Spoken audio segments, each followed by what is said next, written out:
bonjour à tous, ravi de vous retrouver ce soir pour une nouvelle émission de À vos joysticks. Vous êtes bien sûr Radio Action Jeune, la web radio de la MJC de Bolbec.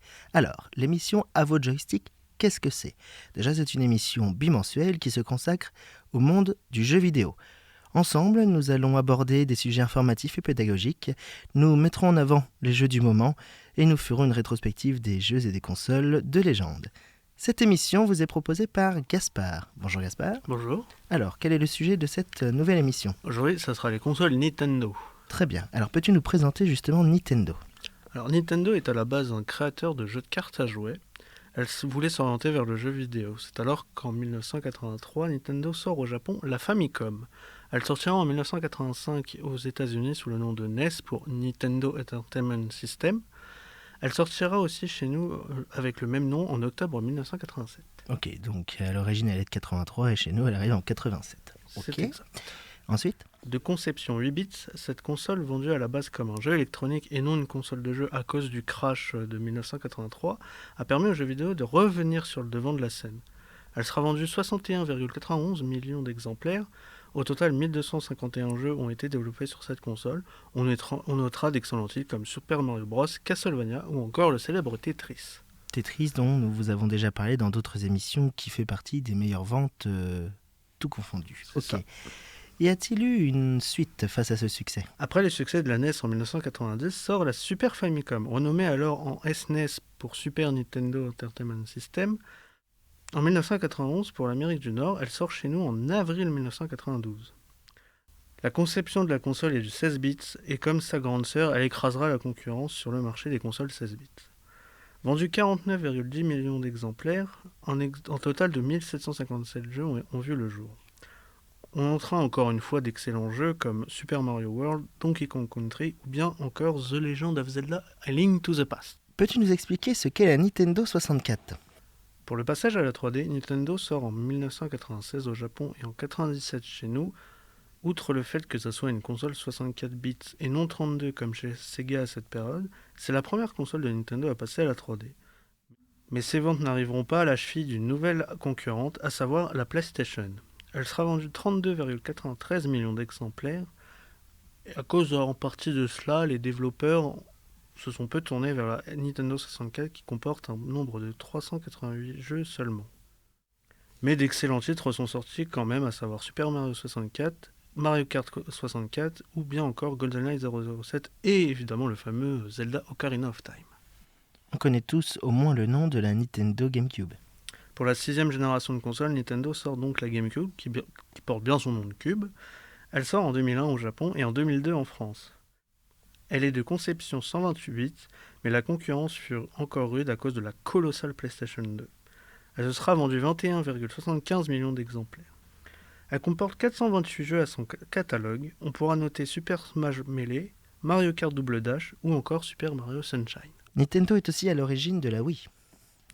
Avec plus ou moins l'échec de la GameCube, Nintendo décide de s'orienter plus dans les jeux familiaux et un concept plus original. C'est alors qu'en 2006 sort la Wii. La console utilise principalement la détection de mouvement avec sa célèbre manette, la Wiimote.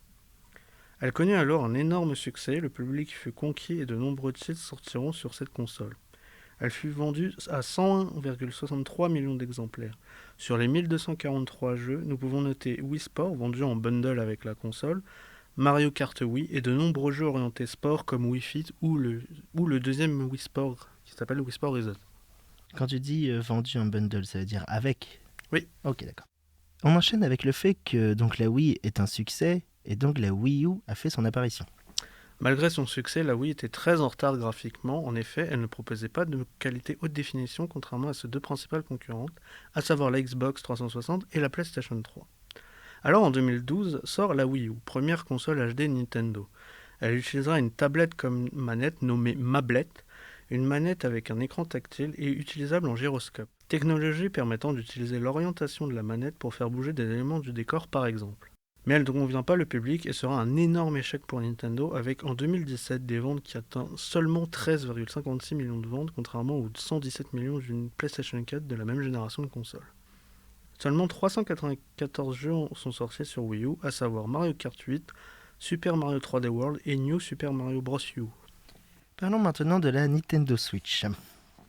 En 2017, après l'échec de la Wii U, Nintendo sort la Nintendo Switch, la fameuse console hybride entre la console de salon et la console portable. Tout en gardant les éléments des diverses consoles, motion gaming comme la Wii grâce aux manettes nommées Joy-Con qui peut se transformer en manette de motion gaming ou alors en manette classique, le côté tactile de la DS en mode portable et le gyroscope de la Wii U.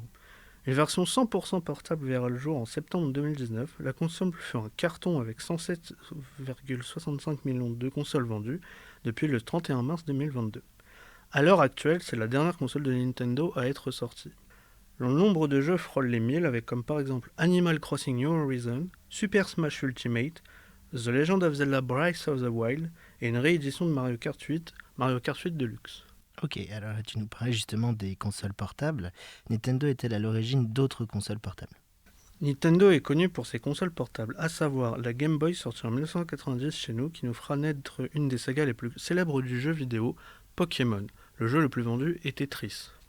La Game Boy Color sortie en 1998, qui rajoutera de la couleur et nous fera découvrir les deux excellents Zelda Oracle of Age et Oracle of Season, deux jeux qui se complètent. Le jeu le plus vendu est Pokémon Or. La Game Boy Advance sortie en 2001 puis en 2003 avec sa version SP sur laquelle les excellents Advance Wars sortiront, le jeu le plus vendu est Pokémon Ruby. La Nintendo DS, la célèbre console portable à deux écrans dont un tactile, sortira elle en 2005 en France. Avec d'excellents titres comme les Professeurs Layton, le jeu le plus vendu est Nintendogs. Et enfin la 3DS qui utilisera de la 3D sortira elle en 2011 et les excellents Fire Emblem Conquest. Le jeu le plus vendu de cette console est Mario Kart 7. Ok, un petit mot pour conclure.